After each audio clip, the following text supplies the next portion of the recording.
नमस्कार नहीं welcome you world affair. Prashant Dhawan. Now recently आपने सुना होगा कि पाकिस्तान में इकोनॉमिक इमरजेंसी प्लान लागू हो चुका है। इसको लिटरली लोग कह रहे हैं कि ये इकोनॉमिक इमरजेंसी ही लग गई है पाकिस्तान में। यहाँ पर आप देख पाओगे, इस पे आपको आर्टिकल दिखेगा, पाकिस्तान ने इंपोर्ट बैन कर दिया है of non essential luxury items under emergency economic plan.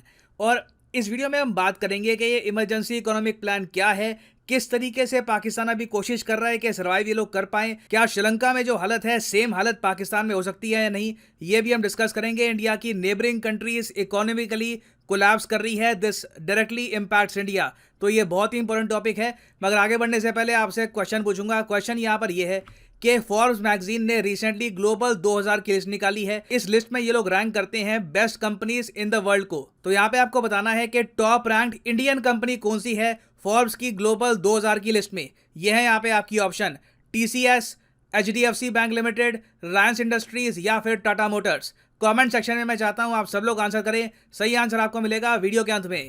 अब आप अगर सोच कर देखें तो इंडिया के आसपास अब 3 देश हो चुके हैं जिन्होंने अपने इंपोर्ट्स, लग्जरी इंपोर्ट्स आप कह लीजिए, जो नॉन एसेंशियल इंपोर्ट्स हैं, ये बैन कर दिए हैं।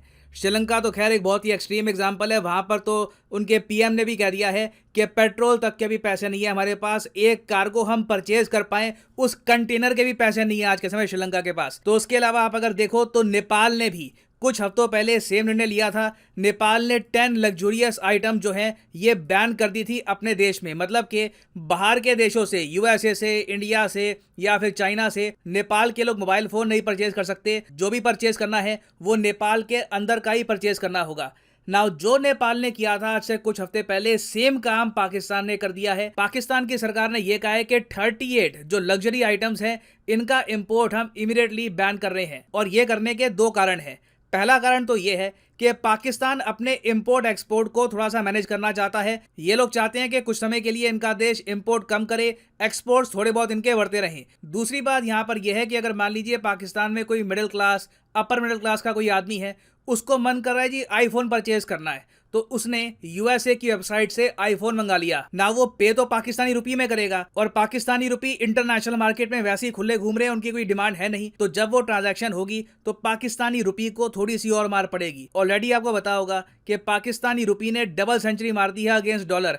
आज के समय $1 इज इक्वल्स टू 200 पाकिस्तानी रुपये। और अभी भी यूएस में कई एनालिस्ट ये कह रहे हैं कि सिचुएशन पाकिस्तान में अगर और बदतर हुई, पॉलिटिकल इंस्टेबिलिटी आ गई जो आ सकती है इन द नियर फ्यूचर, तो कोई बड़ी बात नहीं है, श्रीलंका की तरह पाकिस्तानी रुपये भी 300 का आंकड़ा छू लेगा। और देखो, पाकिस्तान और नेपाल ने जो ये मोबाइल फोन का जो ये इंपोर्ट है बैन किया है, इससे सबसे ज्यादा नुकसान होगा आम इंसान को। मगर काफी बार देखा गया है कि जब भी किसी देश में आर्थिक संकट आ जाता है तो ज्यादातर मिडिल क्लास, जो अपर मिडिल क्लास है, इवन लोअर मिडिल क्लास, इन पर गाज गिरती है। और अब देखो पाकिस्तान में जो आम इंसान है, ये सैमसंग के मोबाइल फोन, अच्छे जो हाई एंड मोबाइल फोन है, इन्हें परचेज करने में प्रॉब्लम आएगी। जो शाओमी वगैरह के फोन है वो परचेज करने में प्रॉब्लम आएगी। जो पहले के पड़े हुए हैं इन्वेंट्री में वो अलग बात है, वो तो मिल जाएंगे, मगर सिंस अभी एक्स्ट्रा इंपोर्ट नहीं कर पाएंगे तो डेफिनेटली पाकिस्तान का जो आम आदमी है वो यहाँ पर सफर करेगा ना। सरकार यहाँ पर यह कह रही है पाकिस्तान की कि ये लोग हर साल $1.8 बिलियन के तो फोन इंपोर्ट कर देते हैं। जी हाँ, पाकिस्तान के लोग इतने के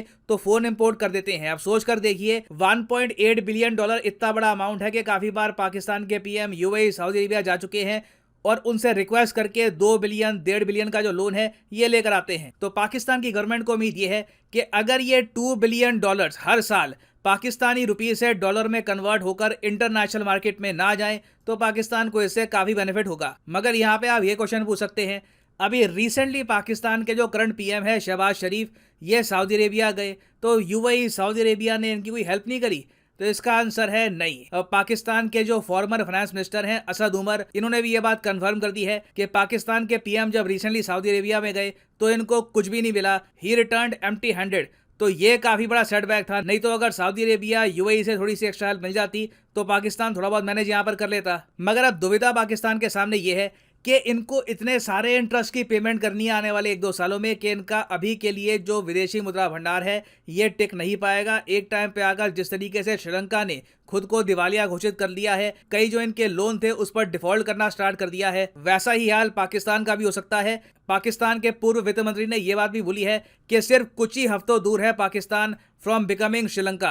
तो यहाँ पर आप समझ सकते हैं, सिंस बाहर के देशों से कुछ खास हेल्प मिली नहीं, उसके अलावा इंटरनली इनका विदेशी मुद्रा भंडार लगातार कम होता जा रहा है, तो मजबूरी में आकर पाकिस्तान की सरकार को ये इमरजेंसी प्लान लागू करना पड़ा। हालांकि ये बहुत ही इंटरेस्टिंग बात मुझे लगी कि इस पूरे डिबेट में, जो पाकिस्तान में आज के समय डिबेट हो रहा है इकोनॉमी को लेकर, इसमें बालाकोट स्ट्राइक का ये बड़ा मेंशन करते हैं। जो इमरान खान के अंडर पाकिस्तान के फाइनेंस मिनिस्टर थे, इन्होंने ये भी कह दिया कि जनता बताएगी कि पाकिस्तान के लिए ज्यादा डैमेजिंग क्या था, बालाकोट एयर स्ट्राइक या फिर इमरान खान को बाहर निकालना। ऑब्वियसली ये यहाँ पर ये कह रहे हैं कि दोनों बहुत ज़्यादा डेवस्टेटिंग था, मगर इनके हिसाब से इमरान खान को बाहर निकालना और डेवस्टेटिंग था। बट एटलीस्ट यहाँ पर पाकिस्तान अब धीरे धीरे एडमिट कर रहा है कि बालाकोट में हैवी डैमेज इनको हुआ था, देवर बॉम्ब्ड बैडली, इनका एक मेजर टेररिस्ट कैंप बर्बाद हो गया था। But coming back to the economic emergency, देखो जो ये इकोनॉमिक इमरजेंसी प्लान है, ये लागू करने का एक बहुत ही बड़ा रीज़न ये भी है कि पाकिस्तान ये चाहता है कि आईएमएफ के साथ इनकी बातचीत और आगे बढ़े और इनको एडिशनल $1 बिलियन का और लोन मिल जाए फ्रॉम आईएमएफ।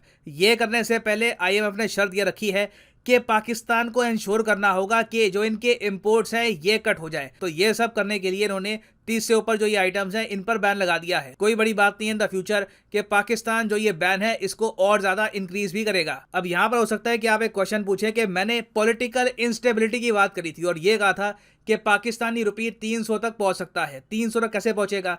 देखो अभी के लिए पाकिस्तान में सरकार चला रहे हैं शहबाज शरीफ, बहुत सारी पॉलिटिकल पार्टीज मिलकर सरकार चला रही है और ये है पीएम, और इनको बहुत ज्यादा मुश्किल निर्णय लेने पड़ रहे हैं क्योंकि इमरान खान ने अपने टेन्योर में पाकिस्तान की इकोनॉमी को मैसिव डैमेज किया, जो विदेशी मुद्रा भंडार था बहुत ज्यादा कम कर दिया, रिकॉर्ड नंबर पे कर्ज लिया, जिसकी वजह से पाकिस्तान अब हर महीने इंटरेस्ट पे करता रहता है उस उधार का। तो जैसे ही नई सरकार पावर में आई, इनको इमीडिएटली जो भी सब्सिडी थी सब खत्म करनी पड़ी, पेट्रोल के प्राइसेस बढ़ाने पड़े, शुगर के प्राइसेस, व्हीट के प्राइसेस, हर जगह आप अगर देखो पाकिस्तान में इन्फ्लेशन फैल चुकी है और इन द फ्यूचर इन्फ्लेशन अभी और भी फैलेगी। तो आप सोच सकते हैं कि ये लोग जो अब पावर में आ गए पाकिस्तान में, शहबाज शरीफ एंड हिज एलाइज, ये लोग एक्चुअली बहुत ज़्यादा खराब अपनी नाम कमा रहे हैं और 1-1.5 साल बाद जब इलेक्शन होंगे तो ये भी पॉसिबिलिटी है कि इनकी काफ़ी बड़ी हार हो सकती है इस वजह से, क्योंकि इनके अंडर ही ज़्यादातर जो ये सब्सिडीज है ये रिमूव करी गई थी। आम आदमी को फिस्कल डेफिसिट, इंपोर्ट एक्सपोर्ट इतना कुछ समझ आता नहीं है, वो ये देखता है कि मेरे लिए बेनिफिशियल कौन सा नेता रहेगा फॉर द टाइम बीइंग। तो उस केस में ऑब्वियसली इमरान खान को एक बहुत ही बड़ा एज मिल जाएगा। तो एक पॉसिबिलिटी अभी पाकिस्तान में ये है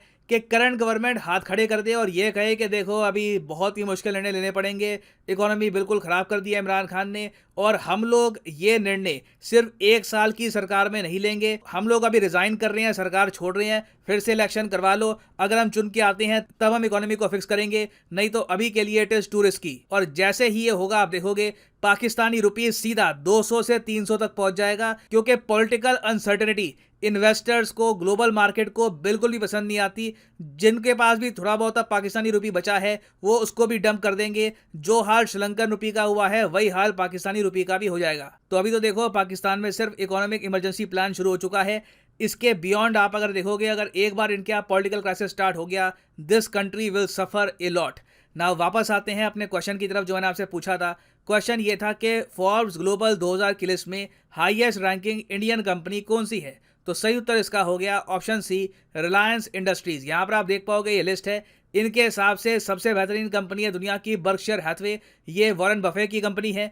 उसके बाद आप नीचे देखोगे ये चाइना की आईसीबीसी है, फिर सऊदी अरामको आपको यहाँ पर दिखेगी, जेपी मॉर्गन चेस आपको दिखेगा, फिर अमेजॉन, एप्पल, और फिर रैंक 53 पर आपको दिखेगा रिलायंस इंडस्ट्रीज। ये हाईएस्ट रैंकिंग इंडियन कंपनी है। और फाइनली यहाँ पर मैं ये भी ऐड कर दूं कि लाइफ में अगर आप एक बार प्रॉपरली यूपीएससी एग्जाम के लिए प्रिपेयर करना चाहते हैं तो कमेंट सेक्शन में जाओ, यहाँ पे आपको मिलेगा लिंक, यूपीएससी के लिंक पे करो क्लिक और यहाँ पे आप परचेज कर पाओगे ये यूनिक कॉम्बो पैकेज, जिसके अंदर आप यूपीएससी प्रीलिम्स, मेंस, ऑप्शनल तीनों की तैयारी कर सकते हैं इन अ सिंगल परचेज। तो सिंपली यहाँ पे क्लिक करो पिक ए प्लान पर और यहाँ पे आप परचेज कर सकते हैं the course of your choice. अगर आपके पास अभी टाइम है, आराम से कॉलेज स्टूडेंट हो, आप अभी 2 साल बाद प्रिपेयर करना है फॉर यूपीएससी, तो जो 24 महीने का कोर्स है ये भी आप कर सकते हैं परचेज। मगर जो प्राइसेस यहाँ पर लिखे हैं पे करने की आवश्यकता नहीं है, सिंपली यहाँ पर कोड यूज़ करो PD10 and the prices will start falling. So use the code PD10 and save money. So इसी नोट के साथ ये है वीडियो का अंत। Thank you for listening and as always God bless you all.